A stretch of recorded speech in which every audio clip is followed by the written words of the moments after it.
মুসলিম শরীফের 2162 নম্বর হাদিস, قال رسول الله صلى الله عليه وسلم, আল্লাহ নবী বললেন, হাক্কুল মুসলিমি আলাল মুসলিমি সিত্তুন, একজন মুসলমান ভাইয়ের উপর অন্য একজন মুসলমান ভাইয়ের হক 6টি। কয়টি? 6টি। আবার বলতেছি, একজন মুসলমান ভাইয়ের উপর অন্য একজন মুসলমান ভাইয়ের হক 6টি। 1 নাম্বার, ইদা লাকিতাহু ফাসাল্লিম আলাইহি, যখন একজন অন্য একজন ভাইয়ের সাথে সাক্ষাৎ হয়, দেখা হয়, ওই ভাইকে সালাম দেয়া। 1 নাম্বার, যখন অন্য একজন মুসলমান ভাইয়ের সাথে দেখা হয়, ওই ভাইকে সালাম দেয়া। 2 নাম্বার, ওয়াইদা দাকা ফাজবিহু, যখন অন্য একজন ভাই আপনাকে আহ্বান করে, একজন মুসলমান ভাই আপনাকে আহ্বান করে, একজন ভাই দাওয়াত দেয়, এই দাওয়াত গ্রহণ করা। এবার বুঝেন কোন দাওয়াতটা রাখবেন। আপনাকে একজন ভাই বলল, আজ জনতা বাজার এই জায়গায় মাহফিল হইতেছে, যা যাই মাহফিল শুনি, এই দাওয়াতটা গ্রহণ করবেন। আর যদি বলে যে অন্য এক জায়গায় এমন সময় একটা গান হইতেছে অথবা কোনো একটা ইসলাম বিরোধী কাজ হইতেছে, আই যাই, এই দাওয়াতটা আবার গ্রহণ করা যাবে না। 3 নাম্বার, যখন আপনার জন্য অন্য একজন ভাই কল্যাণ কামনা করবে, আপনি ব্যক্তির জন্য কল্যাণকামী হয়ে যাবেন। 4 নাম্বার, ওয়াইদা আতাসা হামিদাল্লাহ ফাশাম্মিতহু ইয়ারহামুকাল্লাহ, আপনার একজন ভাই আপনার সামনে হাসি দিল, ওই ব্যক্তির জন্য আল্লাহর কাছে প্রশংসা করবেন, বলবেন ফাশাম্মিতহু ইয়ারহামুকাল্লাহ, এই কথাটা বলবেন। 5 নাম্বার, ওয়াইদা মারিদা ফাউতহু, যদি এলাকার কোনো ভাই অসুস্থ হয়ে যায়, ওই ভাইকে দেখতে যায়। 6 নাম্বার, ওয়াইদা মাতা ফাত্তাবিউ, যদি এলাকার কোনো একজন ভাই মারা যায়, মুসলমান ভাই মারা যায়, ওই ব্যক্তির জানাজায় অংশগ্রহণ করা, ওই ভাইকে দাফন করা, এটা আপনার জন্য একজন মুসলমান ভাইয়ের উপর অন্য একজন মুসলমান ভাইয়ের হক। তাহলে আমরা জানলাম একজন মুসলমান ভাইয়ের উপর অন্য একজন মুসলমান ভাইয়ের হক কয়টি? 6টি। 1 নাম্বার, যখন অন্য একজন মুসলমান ভাইয়ের সাথে আপনার সাক্ষাৎ হয়, ওই ভাইকে সালাম দেওয়া। 2 নাম্বার, আপনাকে একজন মুসলমান ভাই ভালো কাজে আহ্বান করলো, এই দাওয়াতটা গ্রহণ করা। 3 নাম্বার, যখন অন্য একজন ভাই আপনার জন্য কল্যাণ কামনা করলো, আপনি ব্যক্তির জন্য কল্যাণকামী হয়ে যাওয়া।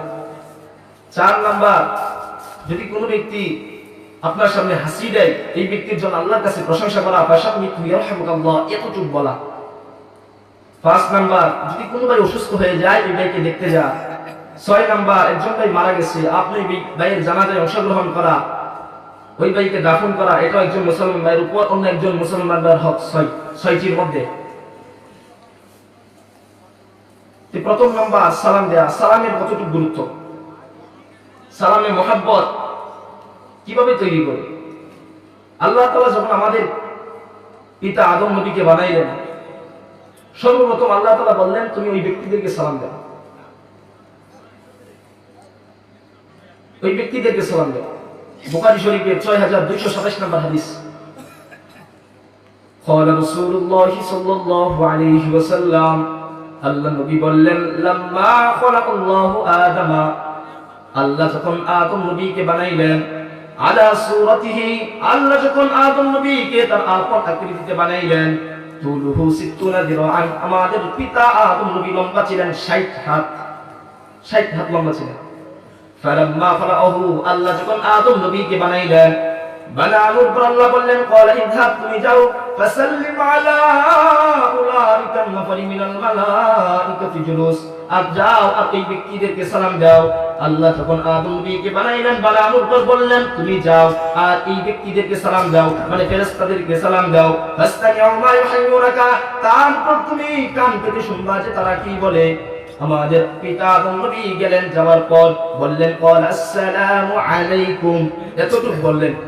তারপর ফেরেশতারা বলল, ফাকালু ওয়া আলাইকুমুস সালাম ওয়া রাহমাতুল্লাহ, ফেরেশতারা বলল যে আপনার উপর শান্তি ও রহমত বর্ষিত হোক। আমাদের পিতা আদম নবীকে বানানোর পর আল্লাহ বললেন, যাও গিয়ে তুমি এই ব্যক্তিদেরকে সালাম দাও, ফেরেশতাদেরকে সালাম দাও, আর তারপর শুনবা যে তারা কি বলে। আমাদের পিতা আদম নবী গেলেন, যাওয়ার পর সালাম দিলেন, শুধু এতটুকু বলেন, আসসালামু আলাইকুম, যে তোমাদের উপর শান্তি বর্ষিত হোক। আর ফেরেশতারা বাড়িয়ে বললেন যে আপনার উপর শান্তি ও রহমত বর্ষিত হোক। তারপর আল্লাহ বললেন, ফাইন্নাহা তাহিয়্যাতুকা ওয়া তাহিয়্যাতু যুররিয়াতিকা, আজ যে আপনি তাদেরকে সালাম দিলেন আর তারা এই সালামের জবাব দিল, এই সালামটাই আপনার বংশধরে একজন অন্যজনের মাঝে অভিবাদন হবে। হাদিস থেকে বোঝা যায় যে আপনার ভাইয়ের প্রতি মহব্বত হবে যদি আপনি সালাম দেন। আপনি যদি আপনার ভাইকে সালাম দেন, আপনার মহব্বত বাড়বে। দেখবেন আপন ভাই ভাই ঝগড়া হয়, এলাকায় দেখবেন আপন ভাই ভাই ঝগড়া হয়, আজকে থেকে আপনি সালাম দেওয়া শুরু করেন, আপনার ভাই ভাই আর ঝগড়া হবে না। দেখবেন যেই ভাই ভাই ঝগড়া হয় 10 বছর চলে যেতেছে এগুলো সালাম দেন।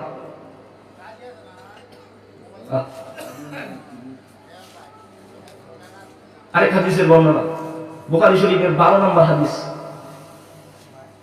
আল্লাহ রাসূল সাল্লাল্লাহু আলাইহি রাসূলুল্লাহ সাল্লাল্লাহু আলাইহি ওয়াসাল্লাম, আল্লাহ রাসূলের কাছে একজন ব্যক্তি আসলেন, আসার পর বললেন, ইয়া রাসূলুল্লাহ আইয়ুল ইসলামি খায়রুন, এই ইসলামে কোন জিনিসটা সবচেয়ে উত্তম, এই ইসলামে কোন কাজটা সবচেয়ে উত্তম কাজ, সবচেয়ে ভালো কাজ? আল্লাহ নবী বললেন, ক্বালা তু'ইমুত তু'আমা ওয়া তাকরাউস সালামা আলা মান আরাফতা ওয়া মান লাম তা'রিফ।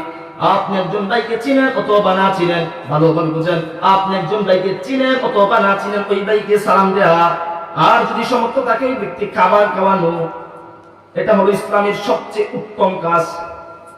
ইসলামের সবচেয়ে উত্তম কাজ। আজকে থেকে এটা বলবেন শুধু একটাই মহব্বত বাড়ানোর জন্য, যে অন্য ভাইয়ের গীবত আর আমার মনে চিন্তা ধারণা না আসে।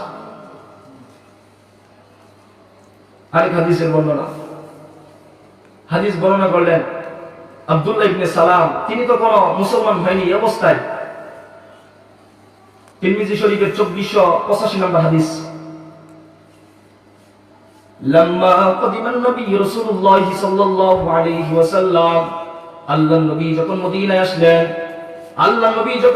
আসলেন, ইনজারাফান নাসু ইলাইহি, আল্লাহ রাসূলকে দেখার জন্য মানুষ দলে দলে রওনা করে। আল্লাহ রাসূল যখন মদিনায় আসলেন, আসার পর মানুষ আল্লাহ রাসূলকে দেখার জন্য দলে দলে রওনা করলো। وقيل قدم النبي رسول الله صلى الله عليه وسلم قدم رسول الله রাস্তা দিয়ে মানুষ যায় আর বলাবলি করে যে আল্লাহর নবী মদিনায় আসলেন, আল্লাহর নবী মদিনায় আসলেন, আল্লাহর নবী মদিনায় আসলেন। তিনি বললেন, কাজিতু ফিন নাস লিআনজুরা ইলাইহি, আমি আল্লাহ রাসূলকে দেখার জন্য মদিনায় গেলাম, আল্লাহ রাসূলকে দেখার জন্য আমি মানুষের সাথে রওনা করলাম। অগণিত মানুষের সামনে দাঁড়ালাম, দাঁড়ানোর পর আল্লাহ রাসূলের চেহারাটা দেখলাম। ফালাম্মা ইশতাকালতু ওয়াজহা রাসূলিল্লাহ সাল্লাল্লাহু আলাইহি ওয়াসাল্লাম, আল্লাহ রাসূলের চেহারাটা ভালোভাবে দেখলাম। তিনি বললেন, আমি আল্লাহ রাসূলের কাছে গেলাম, আল্লাহ রাসূলকে দেখার জন্য অগণিত মানুষের সামনে দাঁড়ালাম, দাঁড়ানোর পর আল্লাহ রাসূলের চেহারাটা ভালোভাবে দেখলাম। তারপর তিনি বললেন, আল্লাহ রাসূলের চেহারা দেখে মনে হয় যে এই চেহারাটা কোনো মিথ্যাবাদীর চেহারা হতে পারে না। তখন কিন্তু ঈমান আনে নাই, কি অবস্থায় বলতেছে যে আল্লাহ রাসূলের চেহারাটা কোনো মিথ্যাবাদীর চেহারা হতে পারে না। তারপর আল্লাহ নবী মানুষের সামনে দাঁড়ালেন, দাঁড়ানোর পর বললেন, আইয়ুহান নাস, এ মানুষেরা, আফসুস সালাম, তোমরা একজন অন্যজনকে সালাম দাও। ওয়া তু'ইমুত তু'আম, সমর্থ থাকলে একজন ভাই অন্য ভাইকে খাবার খাওয়াও। ওয়াসাল্লু ওয়ান নাসু নিয়াম, রাতের বেলা যখন মানুষ ঘুমায় যায় তোমরা নামাজে দাঁড়ায় যাও। ইয়াদখুলুল জান্নাতা বিসসালাম, আর এই সালামের দ্বারাই তোমরা জান্নাতে প্রবেশ করবা। এই হাদিস থেকে বোঝা যায় আপনি সালাম দিলেই জান্নাতে প্রবেশ করবেন। আজকে থেকে প্রথমত আলোচনা করলাম গীবত কাকে বলে। একজন ভাই দোষ অন্য ভাইয়ের কাছে বলা, এটাই গীবত। গীবত হয় 4 ভাবে, এটাও বললাম। গীবতের দুনিয়ার পরিণতি ও আখিরাতের পরিণতি, এটাও জানলাম। তারপর আমরা জানলাম যে একজন ভাই কিভাবে গীবত থেকে বাঁচা যায়। একজন ভাইয়ের সম্পর্কে একটু ভালোবাসা মহব্বত তৈরি হলেই আপনি গীবত থেকে বাঁচতে পারবেন। এই জন্য বেশি বেশি সালাম দিবেন। একজন ভাইয়ের উপর আরেকজন ভাইয়ের 6টি হক বললাম। আল্লাহ তাআলা প্রত্যেক ভাইকে আমার সহ এই কথাগুলোর উপর আমল করার তৌফিক দান করুন, সকলেই বলি আমিন।